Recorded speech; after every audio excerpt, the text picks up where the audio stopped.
Hello, everyone. Welcome to the January 7th, 2024 edition of the Boxing Source Podcast. 2024, we here. Yep, we are here. And man, looks like we, had some action here in boxing right out the gate with the fight card that was in Las Vegas, Nevada at the Virgin Hotels in Las Vegas. We had a fight card that was under Golden Boy Promotions. They had it under the Zone, live on the Zone. There was like four fights that were on the Zone telecast, and we're going to go through pretty much like each one of those fights, particularly three of the four fights that were on that card, because we had some interesting things going on in a lot of them. You know what I mean? And thing about it is that we had like a lot of stuff going down in reference to the super lightweight division, particularly with Golden Boy Promotions. So we're going to be talking about that. We'll talk about this main event here and what in the world went down in the main event. I mean, that was just crazy in the main event. And we also had, of course, one of the biggest stories that came out of Las Vegas was the little altercation between Bill Haney and Bernard Hopkins. And we're gonna, break that down, talk about it, break it down, and then also talk about, or revisit some of the bigger or top stories within the sport of boxing here in this one. But want to get right into this thing here going down. As you had in the main event, man, Vergil Ortiz Jr. getting back in the ring to face Frederick Lawson. Now, this was something where, the main attraction here was Vergil Ortiz Jr. getting back in the ring, after his extended layoff. We had like a like almost 13 plus months for 15 months, or whatever it was before he was announced that he would be able to get back in the ring. He hadn't fought since his bout against Michael McKinson in August of 2022. Now in 2023, he was slated to fight in the welterweight division there against Edomon Stanionis, but on multiple occasions that fight got postponed. Then it ended up getting scrapped altogether. So we didn't necessarily know what was going on with Vergil Ortiz Jr. at that particular point. But, with him, now just getting back into the ring against Frederick Lawson, we were going to try to see what was going on with him there while he, got himself back on track. Now, think about it is that going into this, when this bout was announced, this was going to be the debut of Vergil Ortiz Jr. in the super welterweight division, 154-pound weight limit. But for some that were following this up to fight week, the story going into this particular fight was that, hey man, what's going on with Vergil Ortiz Jr.? Well, this was something that kind of like was a little bit sketchy for some, because check this out, when you had the weigh-in, right? Of course, people were going into this thing thinking that it was going to be a super welterweight bout. But as you saw, if you were able to see the weigh-in live, right, that the announcer for the weigh-in, while he was doing the weigh-ins, in this main event thing, he said that it was a middleweight contest. And I'm like, wait a minute, middleweight? But hold up. I thought this was supposed to be in the super welterweight division. Well, we ended up finding out why that thing was announced as a middleweight fight, as you had Vergil Ortiz Jr. coming into that particular bout at 156 pounds, 2 pounds over the 154-pound weight limit. And, it had to be discussed beforehand, because there was nothing that said like, hey, he would, cut a couple more pounds or anything like that, or, try to have it at at least what is it, like I think 1 pound or something over, the weight limit there, since it wasn't like an eliminator bout. It wasn't a world title bout there, 154. So usually they have some leeway for that in those fights. But I guess here they pretty much, like, I guess, agreed ahead of time that it would be north of 154 pounds for one, and then for two, that hey, you're gonna see Vergil Ortiz Jr. Over that 154-pound limit. Now, think about it this, man. Um, it I don't know, man. It just seems like there's something, something going on or something going down there. You know what I'm saying? With Vergil Ortiz Jr. And him coming in here at 156, man. I'm like, was he really able to try to get down to 154, at least for this particular matchup? But we'll see, man. I mean, hey, you know what he said after the fight, which we're going to be talking about. But let's get into it. About Vergil Ortiz coming in there undefeated. 19-0, 19 knockouts. Frederick Lawson coming in there 30-3. There, with all three of the bouts that he lost were by stoppage anyway. Like he, lost to guys in the 2300 arena in Philly, lost to Charles Hadley, lost to Kevin Bizier back in 2015 by stoppage. So it wasn't like, he was, really didn't really have much of a shot against Vergil Ortiz at all, going into this bout. But given what happened, man, you had what? I mean, one round, man. This thing ain't even last one round. And it said, hey, you had Vergil Ortiz that barely even landed some significant punches in that first round, and then had Frederick Lawson on the ropes and threw some punches, worked it a little bit.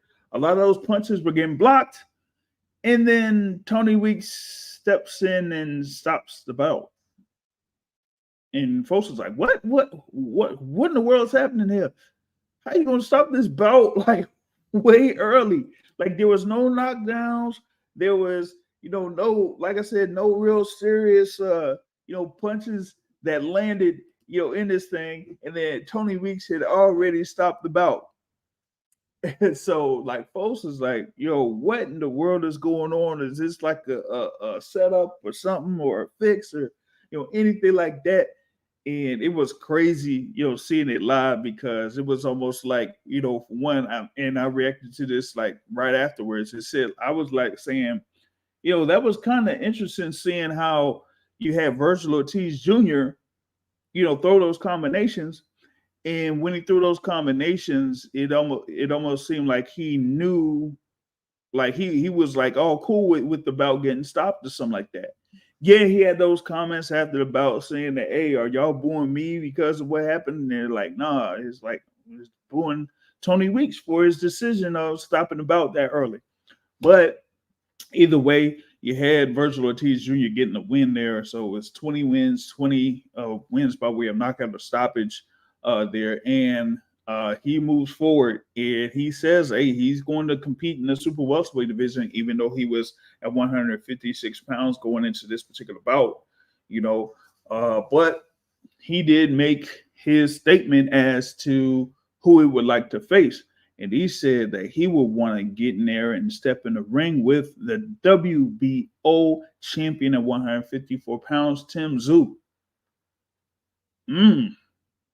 That would be an interesting fight. They're going up against Tszyu, Vergil Ortiz Jr. and Tszyu. I mean, that would be, Ortiz's first title bout, man. But going in there against Tszyu that had a very active 2023. He had those, what was it, his wins over Tony Harrison, that he had last year. He had his his last victory over Brian Mendoza. He also had a fight against Carlos Ocampo in 2023. So he fought 3 times in 2023 in comparison to, Vergil Ortiz Jr. that only had that one round. That was really nothing much at all, So, for me, man, I'm like, that would be, like I said, it'd be an interesting bout. And that, something where, we try to get a high profile bout against Tim Tszyu. And he said he wouldn't mind if that fight would be in Australia. Now, on the flip side, you got Tim Tszyu, that was having his plans to try to compete in March. He said that he would want to compete in March. And given that, in given those circumstances, I think you had what was it, Boog Williams. They did talk with Vergil Ortiz also after the bout, and kind of like notified him that Tim Tszyu was having those plans to fight in March. Well, with that being said, like Vergil Ortiz said, hey, that would be a little bit too soon for him to get right back in it, and then being about of that caliber, especially having this fight or whatever it is against Frederick Lawson. That wasn't really a fight, but still, you want to see where Vergil Ortiz Jr. is at this particular instance in the super welterweight division. Given that, hey, I mean, you didn't really get much out of this fight here against Frederick Lawson, and he was having a camp and trying to do what he could do to get himself in good fighting shape or whatever it is. But like I said, having to weigh in at 156 pounds means that maybe he still had a good amount of weight or something to try to get down to even 154. So for me, I'm like, if you had to try to get to 154, you made it to 156, you will want to get right back in the gym or try to do some more workouts in order to try to get to that weight of 154, because you don't want to go ahead and balloon up again to have to struggle to try to make the weight. So I think that's one thing that you have to consider there with Vergil Ortiz Jr. here first. But the other thing is that stepping up against Tim Tszyu, that's been among the top guys there in the 154-pound division for at least for last year. You know what I mean? And they've had him there among that top for a couple of years. Like, he had for a long time been the mandatory for the WBO title. Ever since 2022 or 2023 or something like that. So so that was the thing, man. Well, actually before that, because he had been established as the number one contender there for the WBO ever since those 2 fights between Brian Carlos Castaño and Jermell Charlo. So once those 2 bouts took place and they all completed, then shoot, you still have to go ahead and had the fight. Well, eventually would have had to fight against Tim Tszyu, for that belt, but that didn't necessarily happen. And we've seen what happened with Jermell Charlo, had that thing stripped. So Tim Tszyu is the WBO champion of 154, and a fight against Vergil Ortiz. That would be, like I said, it'd be interesting, particularly given that Vergil Ortiz is just getting into the division, technically. But still, I would want to see more, out of Vergil Ortiz here. Now, I know that he's, I think he's back with Robert Garcia, with the camp with Robert Garcia as his head trainer. So we want to see like what he's doing there while being under that camp. Like I said, I mean, he's had those wins, 20 wins, all of those wins by stoppage, 100% knockout ratio. So he is one of those young, interesting fighters there in the 154-pound division. They're 25 years old with what I said. at 5'10". So we want to see like how we would be able to compete against those guys there at 154. Now, I mean, he is currently ranked in the WBA rankings at number 3. So he's there at number 3. We'll see, where he's going to be entered in the other sanctioning bodies, but having him at number 3 there in the WBA, that kind of like puts him up top as far as like competing for a world title pretty soon. He did also talk about potentially fighting like a Terrence Crawford maybe at 154, or I don't know, Errol Spence at 154, who knows, but at least being there on the Golden Boy Promotions in the 154-pound division, it would kind of be interesting to see like how Golden Boy is going to be able to set up fights for Vergil Ortiz Jr. there in the 154-pound division, especially against some of these other contenders that are out there at 154. At least a number of them are there that have been fighting under, TGB Promotions through Premier Boxing Champion. So it would kind of like be difficult to try to get a fight with one of those guys, unless if some of them have like ended their contract with with that group. So Vergil Ortiz, I would say, kind of like has something there to look ahead to. If he's not able to get that bout in with Tszyu next, especially with Tszyu being the WBO champion there at 154, then you would have to see what Vergil Ortiz Jr. does testing the waters at 154 against some of these other opponents there. I mean, you had like I named a number of contenders. You know what I'm saying? So there's that. Now going into the other thing that was part of the story there with the main event. You know what I'm saying? Tony Weeks stepping in there to stop the bout like he was able, or like he did. I mean, that one, like I said, that was something that I just did not expect. You will want to see if, even with Vergil Ortiz Jr., you will want to see if he would have, some type of a good performance, even though, like I said, a lot of people expected him to blow right through Frederick Lawson anyway. But, given what had happened with Tony Weeks, at least last year, of course, we had you had what would happen between Rolly Romero and Ismael Barroso last year.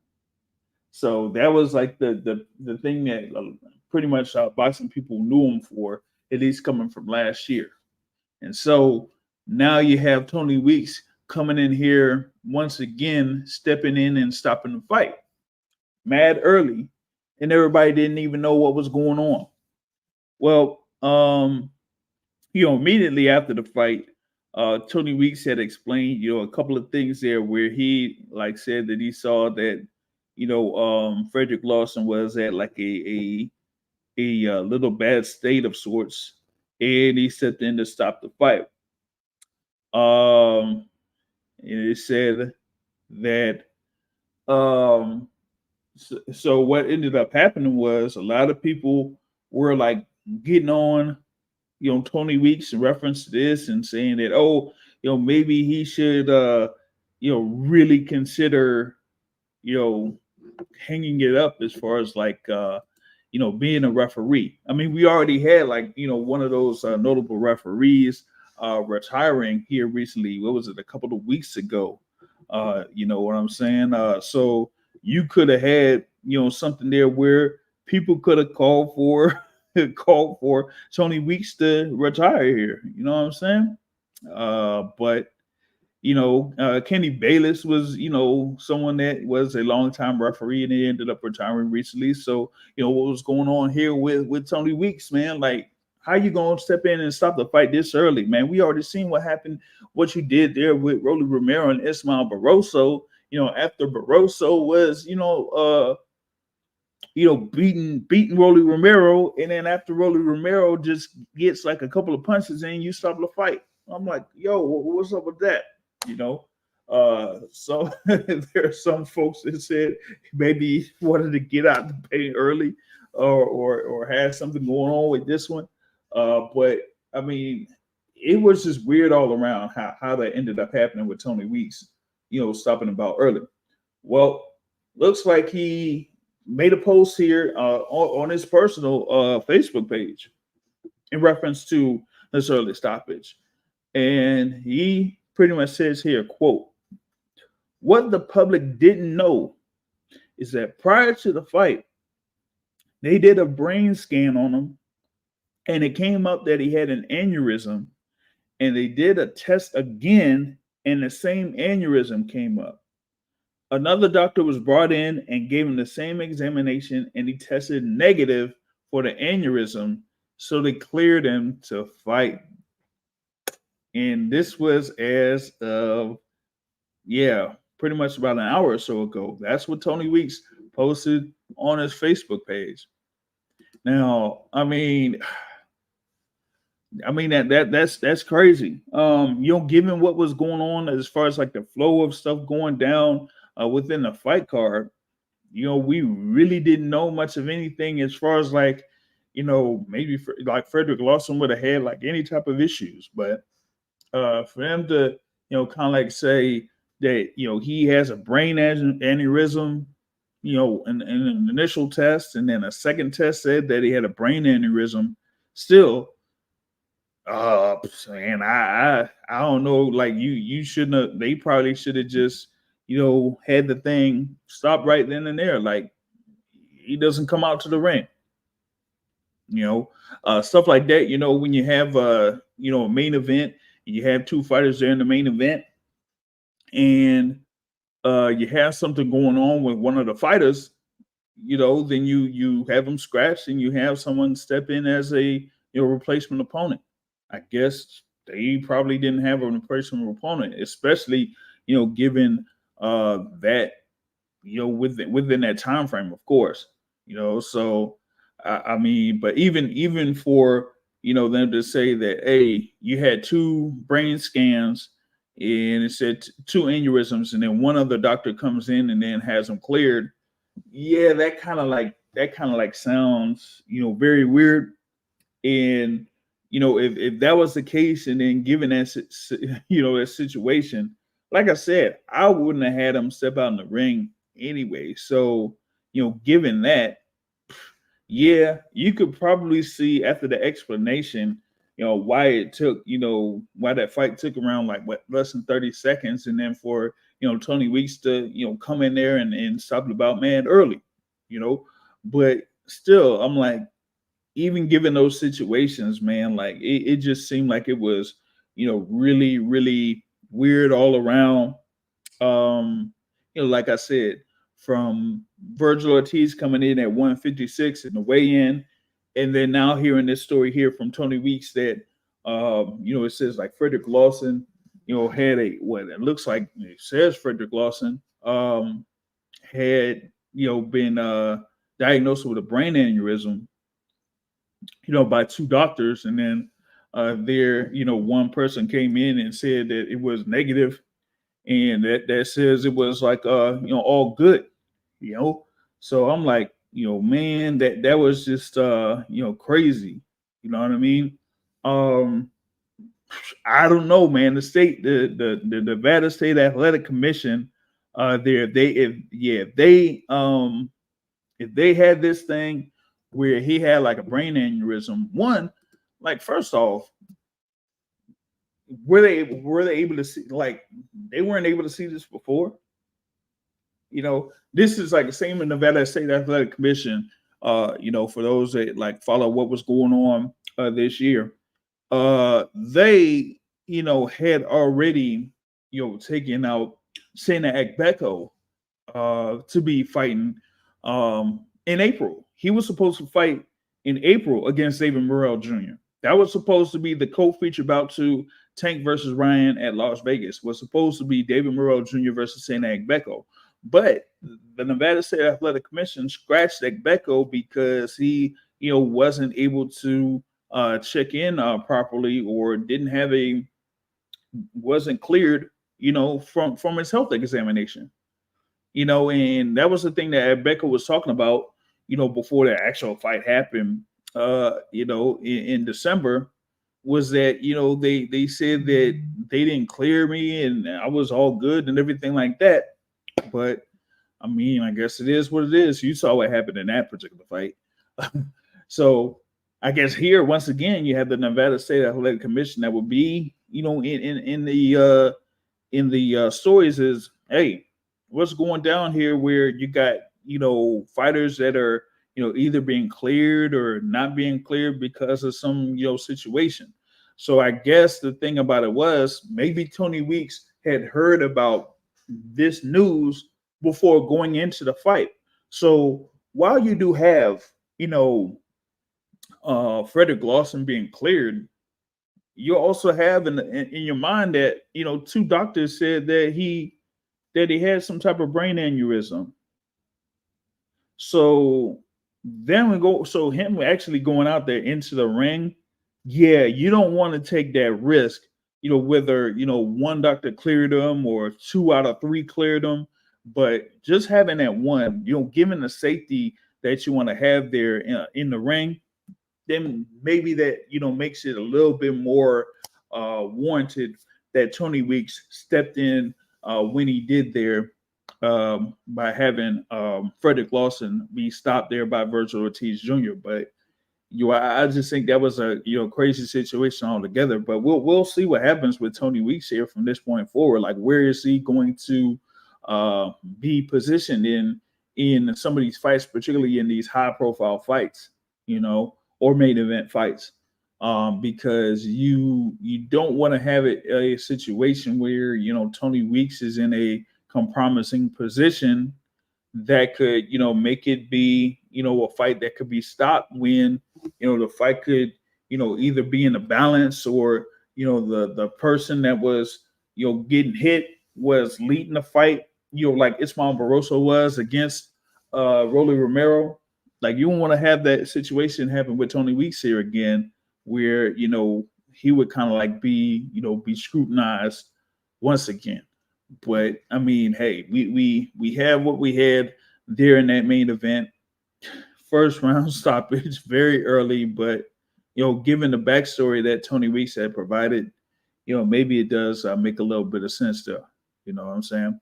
So you did have that in the main event. Now, co-feature, I gotta talk about the co-feature bout. You a co-feature bout. Yeah. I'm sorry, y'all. Wait a minute. Hold on, y'all. Hold on. All right. Here we go. Am I ready? All right. I think I'm ready. All right. Here we go. We had in the super lightweight division a bout that was for the interim WBA super lightweight title. You had O'Hara Davies going in there against Ismael Barroso. Yes, I was mentioning Ismael Barroso earlier because of what happened with Rolly Romero last year. Okay, so folks who say that Ismael Barroso, got hosed because of that, premature stoppage, and now he was, put in this bout here against O'Hara Davies, that came in there with a record of 25-2. Ismael Barroso, 24 wins, 4 losses, 2 draws coming into this bout. And it looked like, O'Hara Davies was, favored, but, it wasn't like he wasn't like a significant favorite in this bout. But, I mean, he was, coming off of, his KO win over Lewis Richardson last year. So, maybe he was coming off a high in that particular bout. But Ismael Barroso, there, he's there, 40 years old. Some people call him the Venezuelan Luis Ortiz. I don't Oh, I mean, like, I mean, I have no idea, but Isabel Barroso, you came in there, man, and he had a mission. And y'all remember, this fight was supposed to happen last year. It was supposed to be on that Ryan Garcia fight card that was last year, but O'Hara Davies had this whole little visa, some visa thing that was going down and had issues with the visa. So he couldn't make it in for that fight to take place. What was that? That was supposed to be December, right? I think, yeah, December 1st or something, right? Um, but then they rescheduled the fight, had it here, on January 6th, and man, yo, Lewis Ritzick. He got, I mean, excuse me, Hard Davies, man. Oh man, he got himself. He got chin check, buddy. He got chin check, and he oh man, he couldn't take a left hook to save his life. I'm sorry, like real talk, man. The first left hook that landed on O'Hara Davies had him stumble back, and you had Isabel Barroso throw a combination, and he was able to knock down O'Hara Davies there early in the fight. And Davies got up, but his legs were, like spaghetti up in that joint, for like straight up spaghetti, man. And then Barroso just came in there, blitzed him, overwhelmed him, and put him down to the canvas again.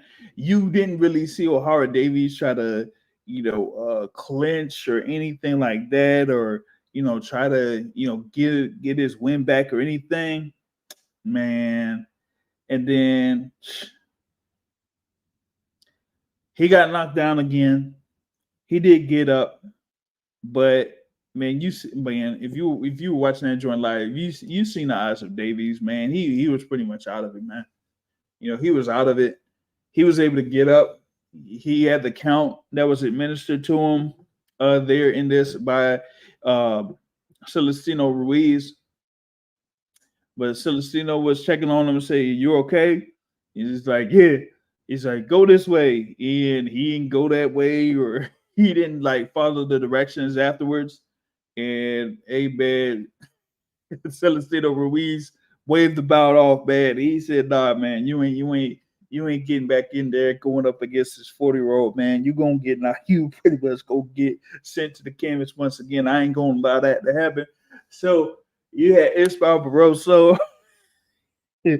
He was able to get a first round knockout over O'Hara Davies, and that is, for the interim WBA super lightweight title. He is pretty much mandated to face Rolly Romero in a rematch.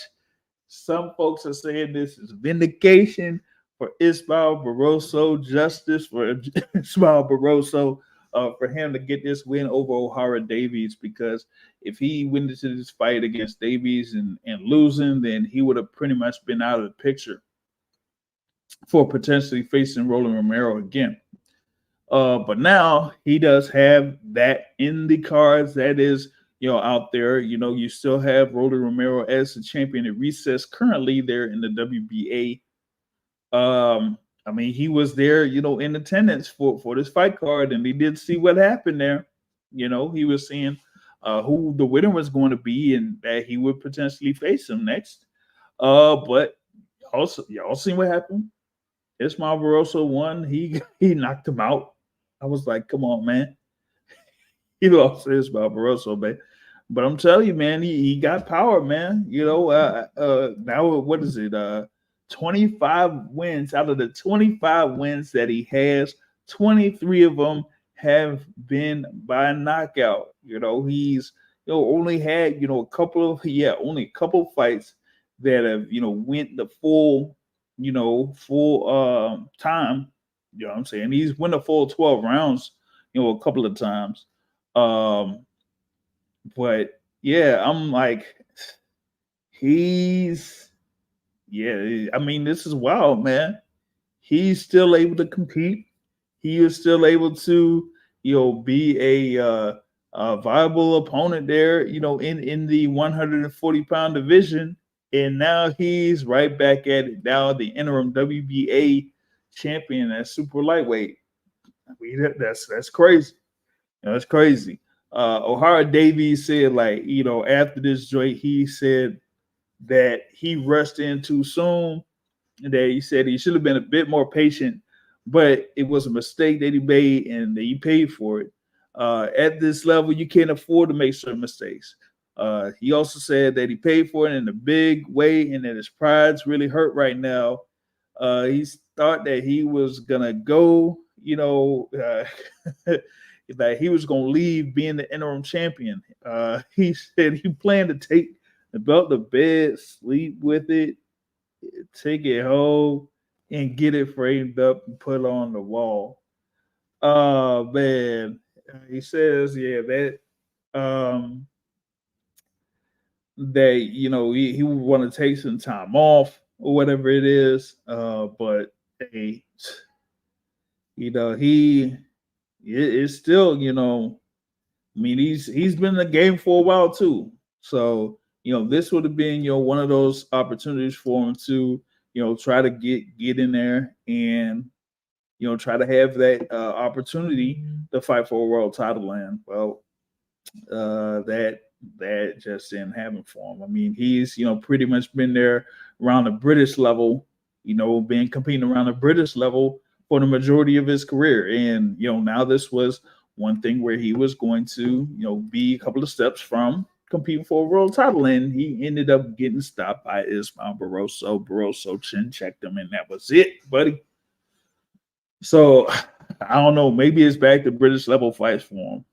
Maybe it's back to British level fights for him. I mean, it's going to be, that type of thing there for O'Hara Davies. But him losing to Ismael Barroso the way that he did, I mean, that's that. But back to the thing there with Barroso, like I said, he pretty much gets a little bit of vindication with this win. He'll move forward. He'll see about having another fight scheduled there with Rolly Romero. But we have stories there with Rolly Romero apparently trying to get a fight with Ryan Garcia. And that was the thing that was posted by Ryan Garcia on his social media, particularly his Twitter. That he said that he would face Rolly Romero.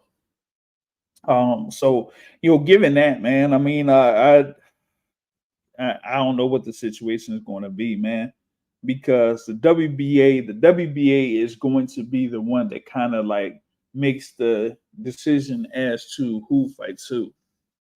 Because they had already, said like, hey, the winner, Barroso and Davies is supposed to be the guy that, faces Rolly Romero. But, with now Barroso being the interim champion, now what does Rolly Romero do? Does he go ahead and face Barroso again, for that world title? Or, get this, or does he say, nah, you go ahead and have that belt. I'll go ahead and face Ryan Garcia. So while it wouldn't be for a world title, it would still be a lucrative fight for Rolly Romero. Of course, he had, another lucrative fight of sorts some time back against Gervonta Tank Davis, or was Abdul Wahid, right? So maybe that's the thing that he's trying to go for now, is another one of those high-profile fights against Ryan Garcia. So we'll see what happens with that. I mean, that makes it, something there in the super lightweight division, makes it, very active there. We could have a lot of fights take place at super lightweight in 2024. We got a number of contenders out there, a number of world champions out there that we would want to see in action. Now, speaking of those fighters there in the super lightweight division, we had another fighter there that was part of this card. and that is undefeated Arnold Barbosa Jr. having his first bout under the Golden Boy Promotions banner against Zolisani Ndongani. And yeah, Barbosa was able to have that eighth round stoppage victory over Ndongani. It was something where, Ndongani was very, very basic. You could see a lot of the punches coming. He was wide with his right hand over the majority of this fight.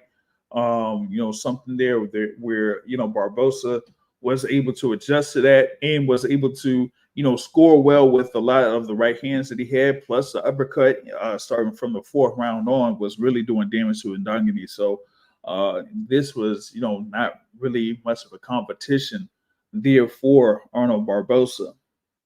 That was just something where he was able to get the early get things going early, and then be consistent over the course of the rounds there for him to end up winning this particular bout, man. I mean that was just something where a easy win there for Arnold Barbosa Jr. Easy win for him. You know what I mean? But with that being said, he was able to move forward on that. And he said, let me see about trying to get in there or get in the mix with either Ryan Garcia, Teofimo Lopez, or Jose Carlos Ramirez. Now that was the thing notable with Jose Carlos Ramirez, because Ramirez had just signed with Golden Boy Promotions just within the past couple of days. So you could see in the near future maybe Arnold Barbosa Jr. against Jose Carlos Ramirez. That would be something that would be a good fight of sorts. Now the thing there with like saying Teofimo Lopez, I mean that's pretty strange, because Arnold Barbosa Jr. was under the top ranked banner for some time, but they couldn't get anything in or fit anything in there for Barbosa, man.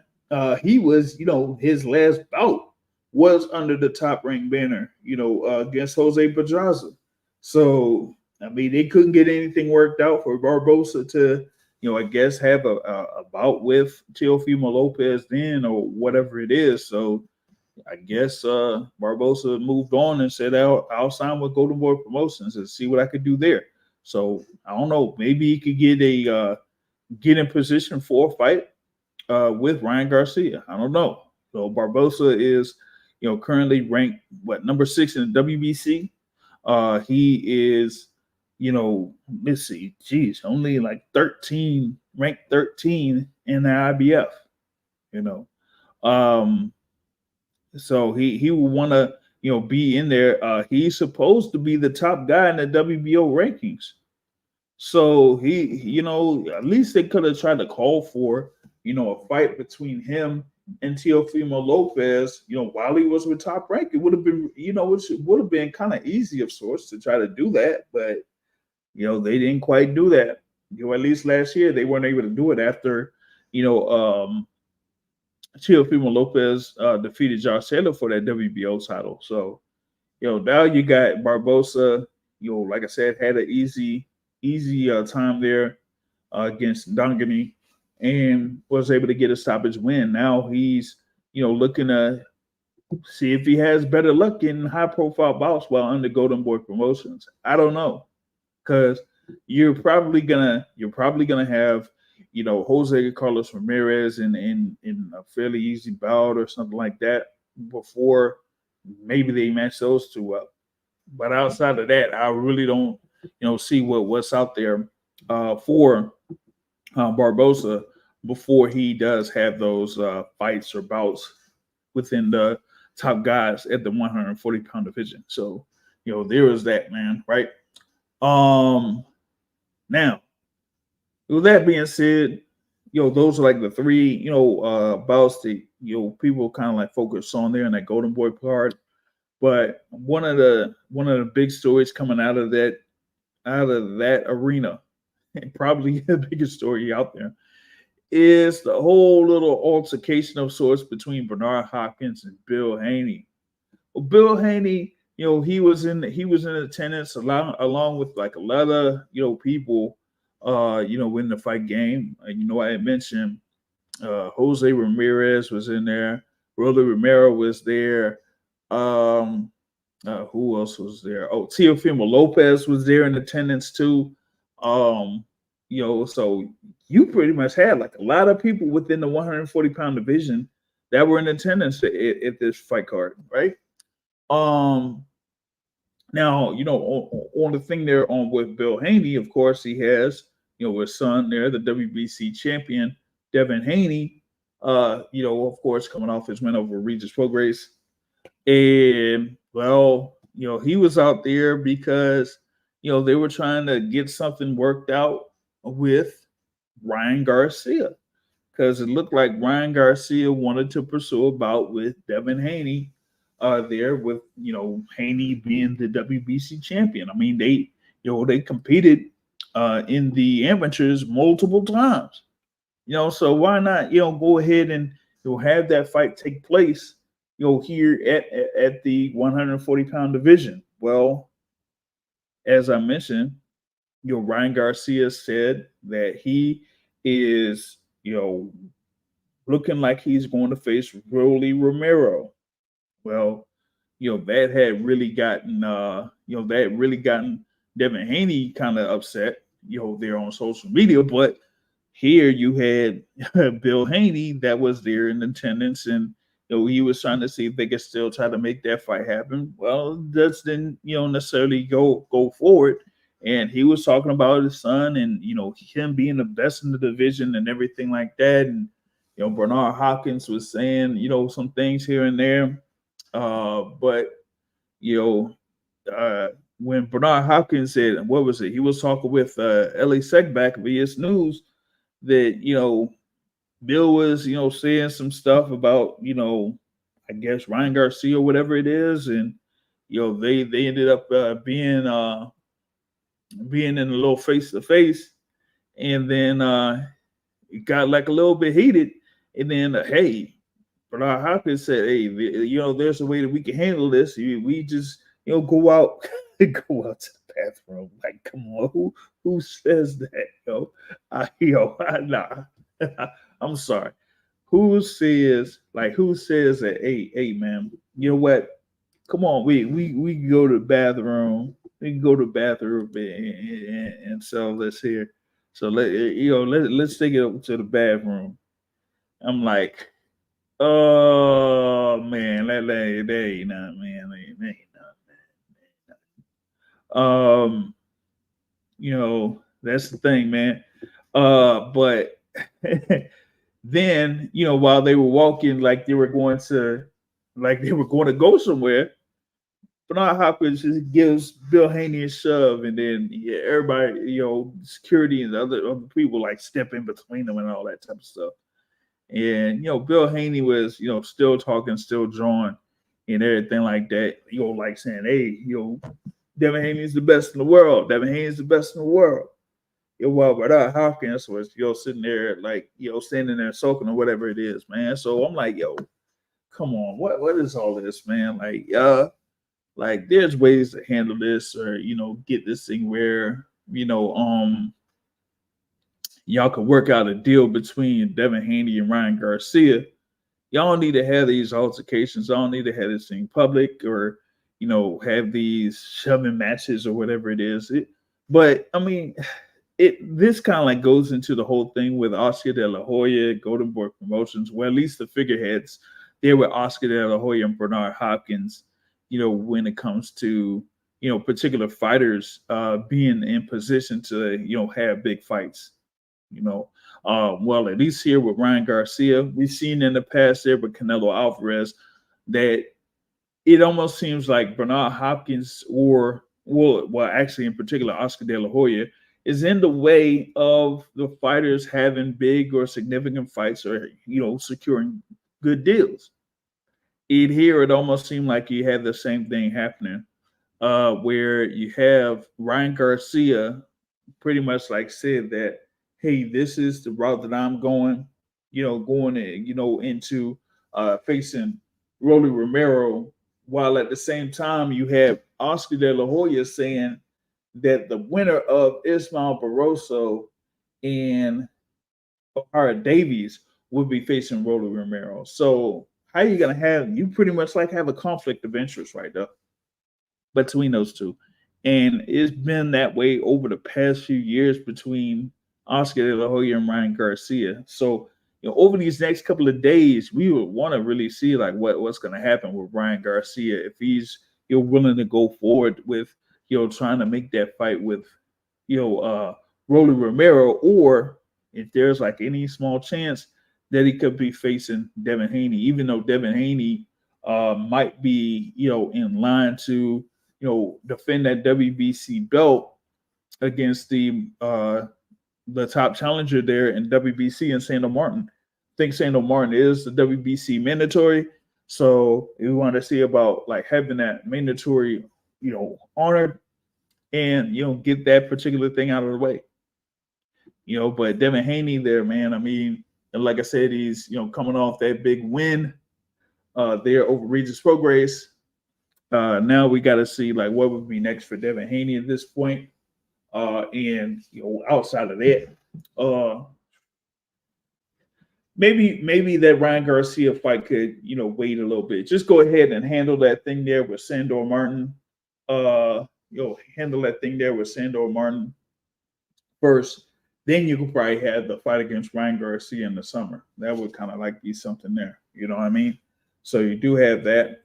Rolly Romero, he probably is hoping for that bout against Ryan Garcia, but if they don't get that thing situated with the WBA, he could be fighting Ismael Barroso next. So then Ryan Garcia would be, looking for an opponent. So that's how that would, be working out. So that's that, man. But that kind of like, that pretty much like is what went down there over in Las Vegas yesterday. A lot of stuff going on, a lot of stuff going down. But at least for me, out of the whole thing that I see, you got the 140-pound division really, really busy. You got a lot of contenders out there. You got the champions out there that I mentioned: Teofimo Lopez, Devin Haney, and like I said, champion in recess and Rolly Romero. But you got one other champion out there that recently had some comments about these other guys out there, man, and that is Subriel Matias. And he pretty much called out everybody that was pretty much at the top part of the super lightweight division. He said something, he said something about Devin Haney. He was talking trash about Devin Haney. He was talking trash about Teofimo Lopez. He was talking trash about Rolly Romero. He was talking trash about Ryan Garcia. He pretty much went through all four of those guys, man. I'm telling you, and he did it. He did it in English, man. Yo, man, I gotta find a way to get Subriel Matias on the Boxing Source or through an interview, man, because he's been looking for fights with all of these top guys there at 140. And it doesn't really seem like anybody was really, going for him. You know what I mean? We had what was it? He was trying to get something in there with Regis Prograis. After he had won the belt, he wanted to get, he wanted to get a unification with Regis Prograis. Well, Regis Prograis didn't do that, and he ended up fighting Devin Haney and losing. Teofimo Lopez, is having this bout. That's going to be in February against Jermaine Ortiz. Some folks thought that Teofimo Lopez and Subriel Matias would be in a unification bout. Nope. So who's out there to face Subriel Matias? Yeah, I mean, I pretty much like had a video that was on the YouTube channel here some weeks ago talking about who's going to fight Subriel Matias. Well, I mean, here it is, man. It looks like he's still, calling out or looking for these opponents. So, I mean, we'll see what happens with all that. But I mean, I don't know. I don't think that Matias is going to really secure a bout with one of those top guys there anytime soon. I don't think I don't think they're really gonna be interested in a fight with Super Matias. I just don't think so. We'll see what happens with that. You know what I mean? But you had that with Matias. One of the other things we saw was what was it? Like I said, Jose Carlos Ramirez. I had mentioned he had recently signed with Golden Boy Promotions. Think about what Ramirez was saying there. He was interviewed, while being there at the fight card, and he said, "Hey, man, he's looking for big opportunities there in the 140-pound division, and that he was, of course, he was under top rank, and that he was searching a fight with Teofimo Lopez, and he said like Teofimo Lopez didn't want to fight him, but." That's kind of strange because, according to reports, particularly, and I put this out on Twitter there through Dan Rayfield, that the circumstances for Jose Carlos Ramirez signing with Golden Boy Promotions was that he had been offered a fight with Teofimo Lopez. And it was a pretty interesting offer, or pretty good offer to fight Teofimo Lopez. And Teofimo Lopez was, there. Hey, he probably would have been in that fight card in February against Teofimo Lopez, but looks like he ended up Ramirez ended up turning that thing down. Ended up turning that down, and it would have been part of a multi-fight deal. And Ramirez, according to what Daniel Rayfield reported, was that sources said that he turned down that offer. And so when he went over to Golden Boy, and then Golden Boy offered, a deal to him, I guess he went back to Top Rank, and Top Rank just said, nah. And you had your shot. You had your shot. You could have fought for, looks like you could have fought Teofimo Lopez for that WBO belt, and you said nah. You declined. So that being said, it's kind of interesting, given the comments that Jose Carlos Ramirez, what he stated there in his conversation that he had during that fight card in reference to Teofimo Lopez, when it looks like that fight was on the table for him and he ended up declining it. So yeah, he'll have some interesting matchups or potential matchups that are out there, in the super lightweight division, but not having this thing there with Teofimo Lopez, I just feel like that's really strange. And for some that have followed the career of Jose Carlos Ramirez,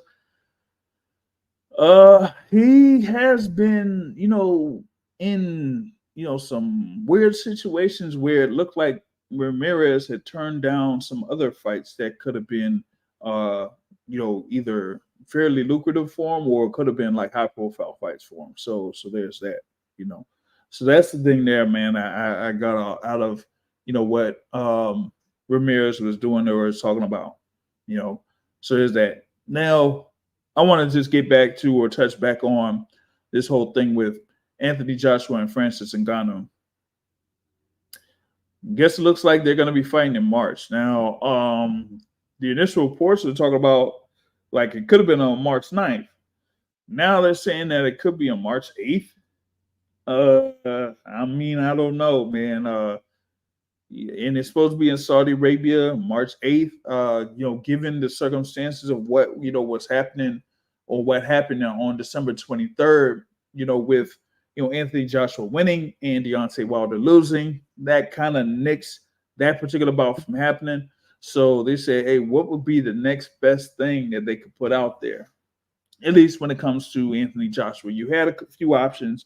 You had, maybe Anthony Joshua there that could have fought Filip Hrgović. Maybe that would have been for like, maybe the IBF interim belt or something. But we'll see, because we had some looks like some rumblings that this fight that's supposed to happen in February in the heavyweight division, um some people are really skeptical about it.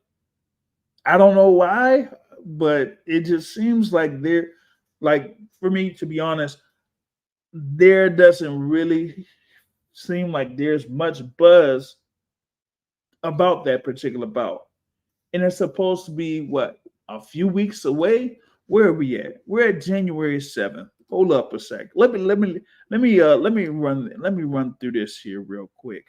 Um yeah, you know what? That's Yeah, this is kind of interesting here because uh you have Alexander Usyk. Yeah. Alexander Usyk. He's supposed to be fighting Tyson Fury in February, right? I mean, that's what we're supposed to, that's what we're supposed to be looking forward to. Undisputed at heavyweight. You know, Tyson Fury, Alexander Usyk, February 17th, right? But at least recently, I haven't really heard that much about this particular fight and the fight going forward. At least I kind of like find it interesting because you got, like I said, from a couple of days ago, you got Anthony Joshua and Francis Ngannou looking like they're going to be fighting. Turkey LLC kid and pretty much like said that, hey, this fight's going down or something. He's the one that's like running the show there in Saudi Arabia, and they put those events together. That heavyweight fight card, Day of Reckoning in December. He had the thing there with Francis Ngannou against Tyson Fury. He put that together too. That had a bunch of heavyweights on the card. But when it comes to this thing here with Fury and Usyk, I'm not hearing that much from it. At least not recently. And we're about what, 6 weeks or away or so, 6 or 7 weeks away from that fight that's supposed to be happening. It's supposed to be a whole fight card, or at least it's just going to be that one event. Who knows? But we haven't like heard much of anything in reference to Fury and Usyk. At least I haven't. But I mean, now it looks like the main story in the heavyweight division here is, Anthony Joshua and Francis Ngannou. Would it be a big event? Sure, it would be. Would it have impact in the heavyweight division? I guess. But having that when that's supposed to be 2 months away in comparison to something that's supposed to be for the undisputed heavyweight championship that's 1 month away. That's just that's at least for me, that's not a good look. I had already said that with this situation, at least particular situation of having Tyson Fury and Alexander Usyk be for the undisputed championship, that it wasn't going to get that much interest as maybe like I said, Fury versus Joshua, or Joshua versus Wilder for undisputed. Of course not. I mean it is what it is. But at least for now, like I haven't really seen much as far as like anything for these particular fighters and Tyson Fury and Alexander Usyk, like really getting it on or getting it in the ring or whatnot. You know what I'm saying? So I would like to see like what's happening with this thing. You know what I'm saying? Um that's the thing about it. I mean, I haven't really seen much, being posted in reference to that particular fight in general, man. You feel me? So, with that being said, I'd like to, figure out what's happening with that fight, but I guess we'll see here in the near future how that's going to go. Feel me? Now, that's pretty much out of the way. Um, that pretty much like covers it here in this particular, what was going down in the week. We got some fights is supposed to be coming up here within the next couple of weeks. We got, the big event here on Saturday that's supposed to be part of the top rank card. That will be on ESPN and ESPN Plus. It's going to be interesting here. The headline bout, you got Artur Beterbiev against Callum Smith for the unified light heavyweight titles. You got a WBO bantamweight title bout with Jason Maloney going up against Saul Sanchez. Christian and Billy in the super middleweight division undefeated going up against Rohan Murdoch. So you're going to have those fights and more. That'll be on ESPN and ESPN Plus. That will be in Quebec. But, like I said, Beterbiev versus Smith is the headline bout. That's going to be a good one. That is going to be a good one. Beterbiev is there 19-0, 19 knockouts. Callum Smith, former champion in the super middleweight division. And only has that lone loss to Canelo Alvarez back in 2020, and then moved up to light heavyweight and has had 2 knockout victories there. Now, they've been trying to set this fight up, for a while. It looks like you had Beterbiev with his injuries, like he's had for a long part of his career. So this is going to be a big bout here for Beterbiev, because if he gets through this particular bout, him against Dmitry Bivol for undisputed, that could also happen. So I'm looking forward to seeing how Beterbiev comes off in this bout. He did have a good little scrap. He did have a good little scrap in his last bout that he had against Anthony Yard. But he's been in some of these bouts where he's kind of took some punishment, but when he dishes it out, like, his opponents aren't able to take it because he's just beating up everybody. I'm telling you, the thing with Beterbiev is he is one of the hardest punchers, like straight up punchers in the game. It's not like, you got like knockout artists and you got like hard punchers. Like, Beterbiev is like he punishes you with every single punch that he has. It's like I pretty much like say like similar thing with like Naoya Inoue, as far as like his punches and his punch placement. Similar thing here with Artur Beterbiev. So Callum Smith, has been a pretty good fighter, over the course of his career. Like I said, 29 wins for Callum Smith so far. But this one will be like his biggest challenge to date, at least for me. At least I feel like it is. So with that being said, man, looking forward to it. That'll be on ESPN and ESPN Plus. Now, with that being said, that is this edition of the Boxing Source podcast. Get this in here real quick. So thanks for everyone that is taking the time to listen into this particular podcast, either live or on the replay. If you can hit the like button to support the Boxing Source here, and also leave a comment as far as like any other stories that I talked about, or your reaction to what went down, or anything as far as like any response that you have for my takes on some of these things. We appreciate the feedback here on the Boxing Source, and we'll be back at it here on Sunday when we're going to be talking about the results of that fight card that's headlined by Beterbiev versus Callum Smith.